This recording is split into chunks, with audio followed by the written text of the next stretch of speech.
Okay, so are we ready? What's two things that multiply to get me 2x squared?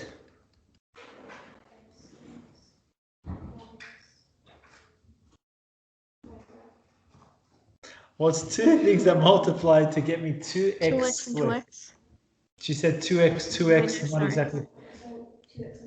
2x and 1x, correct. So it should have been 2x and just x. Remember those ones? Yeah. Good old days? Yeah. 2x and x. What's two things that multiply to get me 3? Now, order does matter. So Kiara just said 3 and 1. The order that we pick does matter. So 3 and 1 is different to 1 and 3. Why? Why is it different? It's different because of the cross multiplying. So watch. If I said 3 and 1, what number does this give me? 2. What number does this give me? The x is always going to be there, so I don't worry about the x so much. 2 and 3. Whereas, let's just rub it out for a second. Swap it around. 1 and 3. What number does it give me now? 6 and... completely different to a 2 and a 3. All right, so order matters. Now, when does order matter? When these are non-monic, when there's a number in front. So far, so good. Any questions at this stage? Okay, now that we know that order matters, let's go back here, rub this out. Let's go back to the original case. You said 3 and 1. We do the exact same thing. We ask ourselves though, would 2, not, you know, before we were saying with 1 and 3, because we weren't really multiplying. Now it's going to be, would 2 and 3 ever get you 5? Yes. How do you get to positive 5 from a 2 and a 3? You plus them both.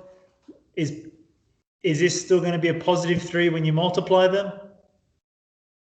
Multiply 3 and 1, would you still get a positive 3?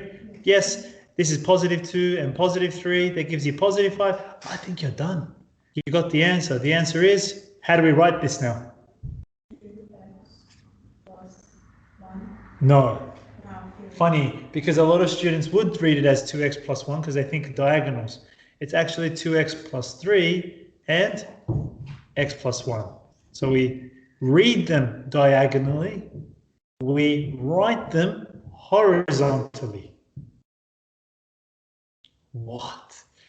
Yes. Don't worry, you'll get the hang of it. Trust me.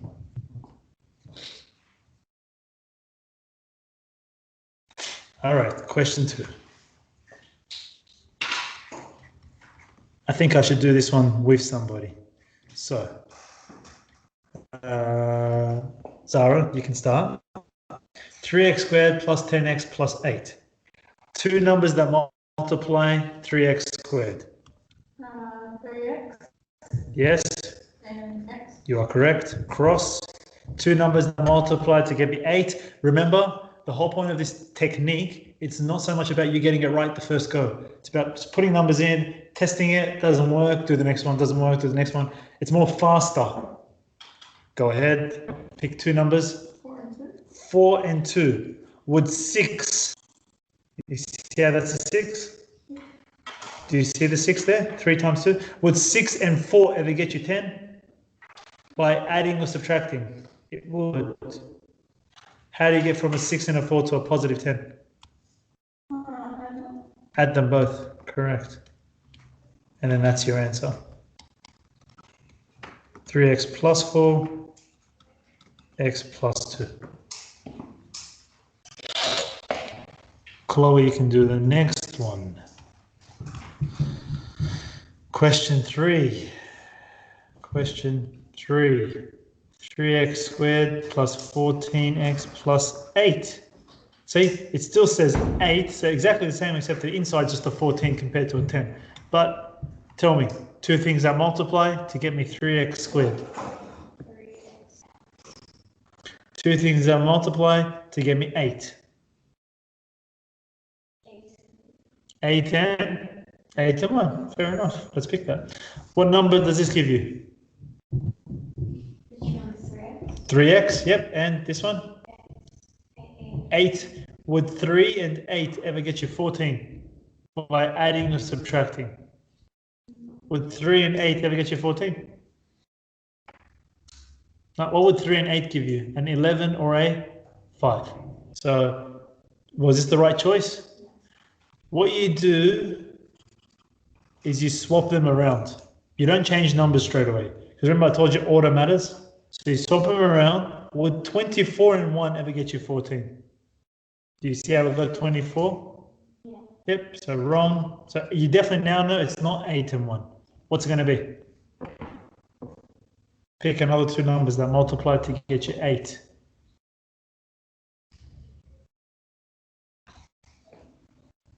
Anyone can help her out. 4 and 2. You're overthinking it, Chloe. 4 and 2. Would 6 and 4 ever get you 14? So 4 and 2 is wrong, which means it must have been. Swap it around again. 2 and 4. Would 12 and 2 ever get you 14? Finally. That was just bad luck. It became your last one. So what's the answer? 3x plus 2, x plus 4.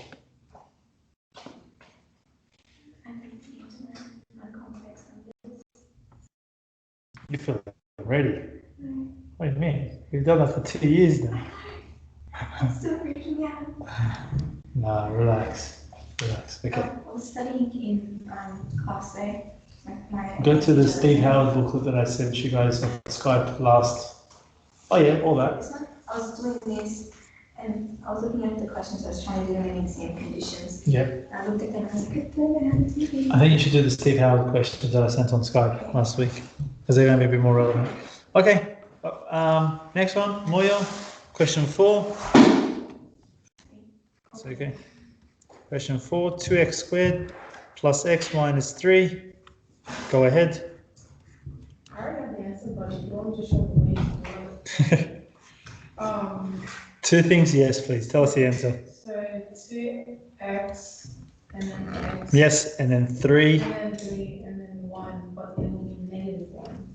So that would be positive 2 and 3. I need to get to a positive 1. How do I make a 2 and a 3 into a positive 1? By having a negative 1 and a positive 3. She's right. So the answer is 2x plus 3, x minus 2. x minus 1, you mean? 1, yeah, sorry, my brain died.